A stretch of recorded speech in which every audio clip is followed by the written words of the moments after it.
So here's how you can allow iPhone data access to the computer. Let me guide you through it. And if it's your first time on Foxtecc, make sure you subscribe so you never miss anything important.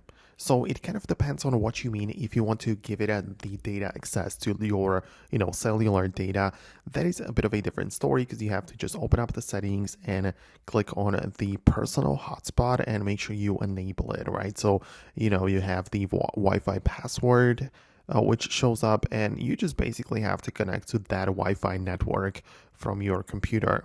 The name of the network is your phone's name, so you just go to the general section and tap on about, and the name of the phone will also be the name of the network.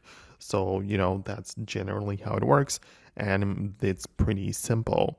If you, however, mean access to the data when you connect it through the computer, through the cable, then you have to make sure that you type in the passcode on the iPhone to give it access to the data stored on the phone, right? So whenever you set up the connection, you can literally just connect it with the USB-C cable if you have the connection of the phone, and you just have to wait for the pop-up to click on allow access, right? And then you have to just type in the passcode on the iPhone to confirm it, and then the computer gets access to your phone's data. So yeah, if you need something a little bit more specific, let me know about that below in the comments. It's possible that there are even more things which you can do, but yeah, let me know about that below.